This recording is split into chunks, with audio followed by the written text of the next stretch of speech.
Hey, thanks for being a part of the conversation. This is Play It Forward. Real people, real stories, the struggle to play it forward. Episode number 572 is with Kevin Kelly from the group Speadfreak. What's up, man? How you doing? Good. How are you? You up there in Chicago right now? Sure am. All right. The big windy city. That's where my wife is from. She grew up in Berwyn. Oh, nice. Yeah. My neck of the woods. Oh, yeah. Excellent. Well, that means, heck, you like that. Was it some Norby's beef or something like that? Italian beef is big in Chicago, man. We got a lot of good beef. Johnny's beef is my personal favorite. Well, coming from the Windy City, I mean, there's so much music history up there, and so many people have entered the Rock and Roll Hall of Fame from Chicago. What is that like for you to grow up inside that shadow? I mean, it's awesome. I was, Chicago's a great music city, and I don't know that I'd be as into music as I am now if I wasn't able to, because it's such a big city. So many people come through town, right? There's always live music to be seen. So it really is great. One of the things that my wife experienced when she was up there with her husband, because he's a record producer, everybody moves to Los Angeles from Chicago, and it's like, wow, I would like to see it go the other direction. People from LA moving to Chicago. Right? That'd be cool. That'd be awesome. Is it because you've just got to be in the right place at the right time? Is that why people run away from the city? I think so. Yeah. As far as music stuff goes, I think there's some sense of definitely right place at the right time.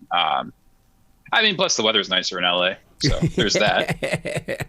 Doomsday Devices, man. You got to tell me what this is all about, because it seems to be so right now. Because my God, we're facing a lot of walls. Yeah. Yes, that was actually one of the last songs that we wrote for the record. And it really kind of came together, Tom, our singer, had kind of been kicking around those lyrics of, maybe doing things that are bad for you. You're going to keep doing them anyway. And then Quarter Life Crisis was like a lyric that he had been trying to work into a song someplace. And it kind of just came together. It was every once in a while, one of those songs just happens for you, and that was definitely one of them for us. I love those moments like that, and I especially love to document them, because I'll take in my notebook when I go in the studio, and it's like, okay, this is what happened, because I know that once the project is done, you're going to forget what you were doing inside that studio because you're growing forward. Oh, totally. Yeah, and so like some of this, definitely, that's absolutely true. And some of the songs in this record we had actually written, we had been playing for quite a while before we ever actually got a chance to lay them down. So, yeah, I wish I would have paid closer attention to those sort of conversations and that stuff. It would have been cool to see. So the music was road tested then. So many fans got to hear it beforehand. Yeah. And so it was, and well, really what happened was we recorded the album in 2019, and then right around we were getting ready to release it, the pandemic happened. So everything in Chicago, at least, was shut down for, a year. And then it took us kind of a while to get back on our feet. So yeah, a lot of the songs we have actually been playing for a couple of years now. But that said, it's really nice to actually finally get it released, have people start to check it out and appreciate it. So it's been cool. You've got some thrashing going on there, dude. Music is starving for that right now. We were so electronic for so long, but man, you aren't afraid to thrash. Oh yeah.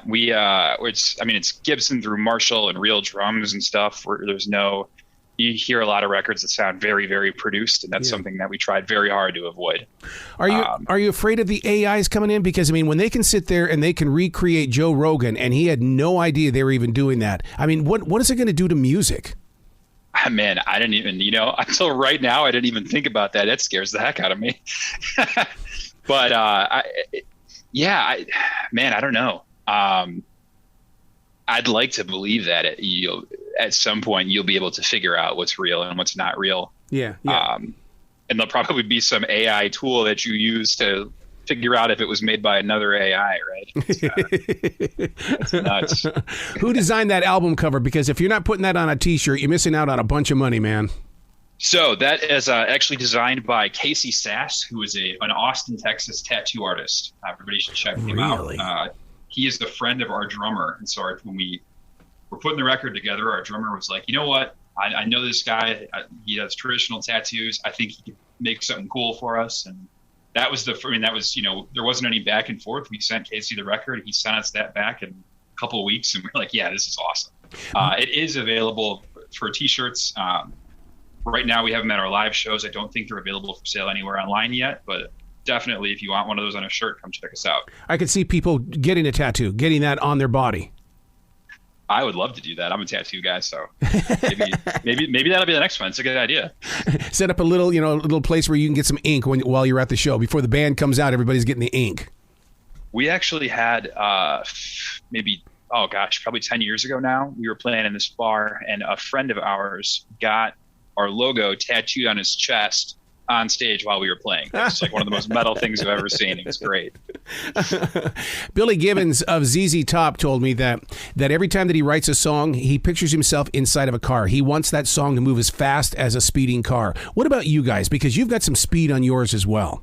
So that it's funny you say that, because that's kind of the thing that we go for too. That feeling like, you got the windows down, you get the music cranked up, you're driving on the highway with your girl or with your friends or whatever. Like, there's nothing that beats that feeling. And that's definitely how we feel when we play music, when we write it. So that's pretty accurate. Oh, and if that rearview mirror is not vibrating, it's not loud enough.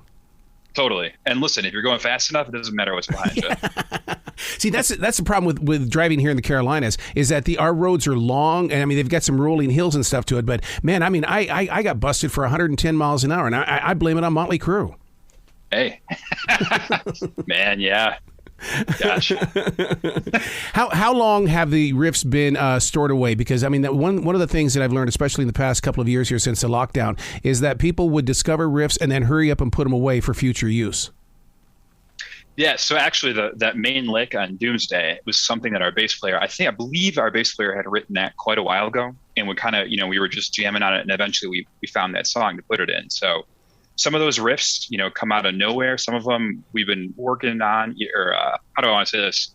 Kind of get, bring them into the riff lab, and maybe they get changed a little bit, or a note here and there. Or our drummer is great at kind of envisioning like a different tempo that a riff could be played, or like maybe try and play this, in 3/4 instead of 4/4 or whatever. I mean, so yeah, definitely those riffs have been around for a minute though.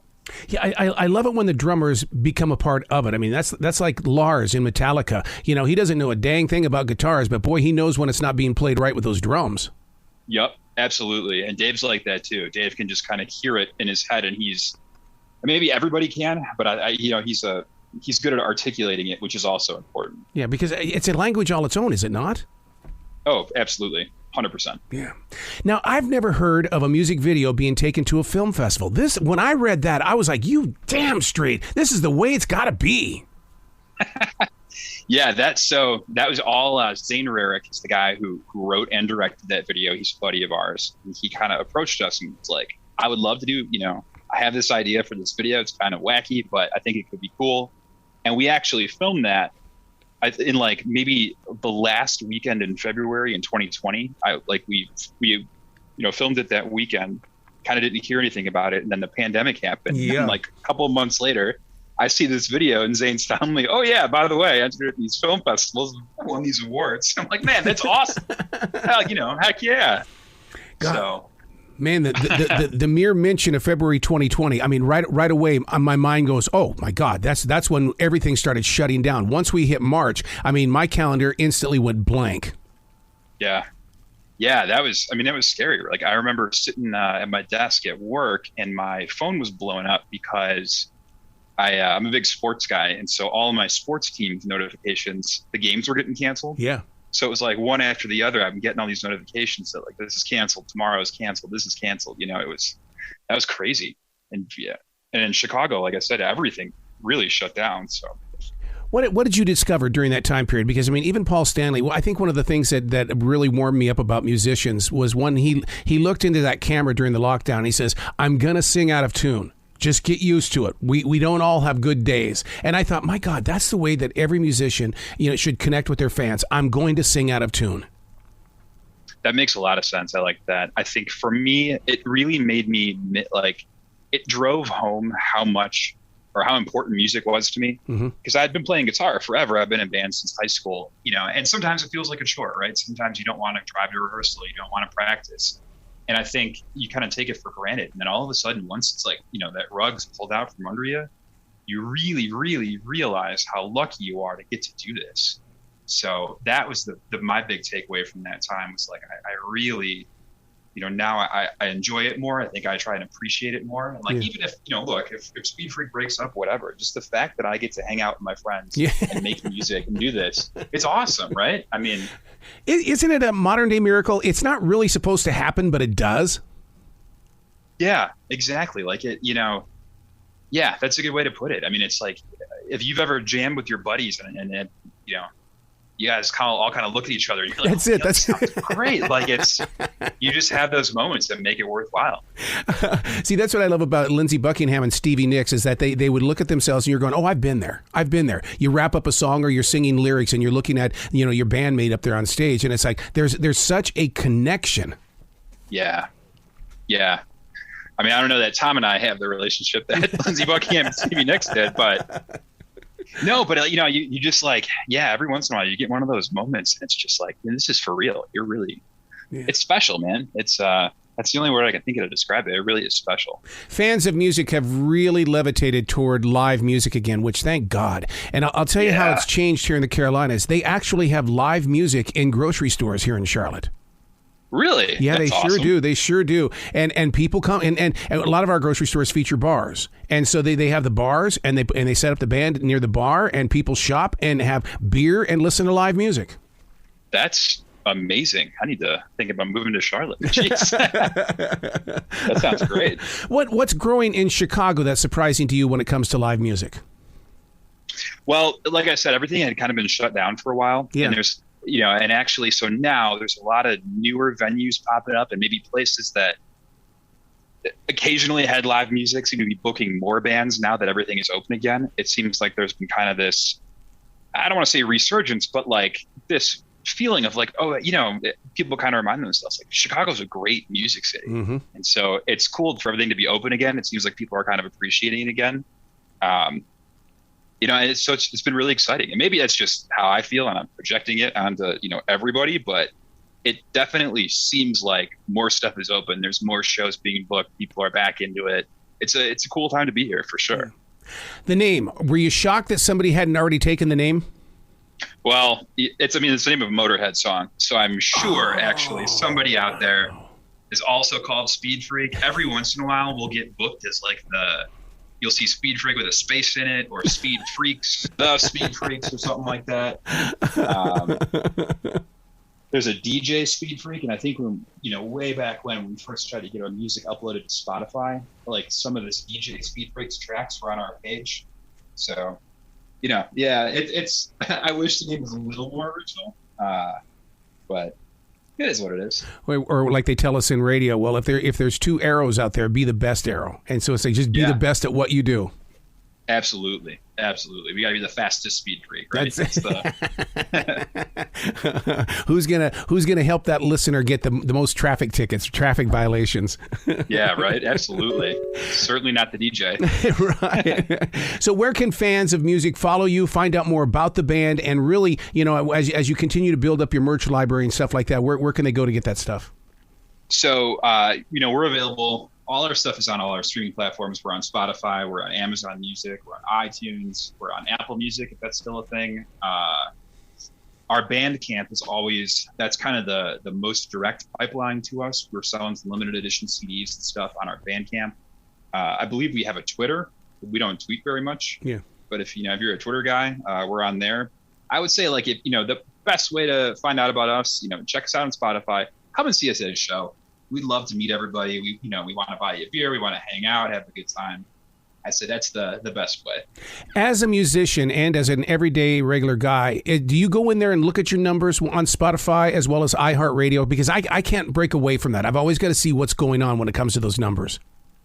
So, yes, I would say our drummer is maybe a little bit more focused on that than I am. Mm-hmm. Not to talk about like my day job, quote unquote, but I do a lot of numbers and stuff at my day job. So sometimes I'm like, the last thing I want to do, after looking at analytics all day for work, is look at analytics for fun. But yeah, it's definitely like the other day I was like, oh my gosh, we have this many plays. We have this many plays. This is really cool.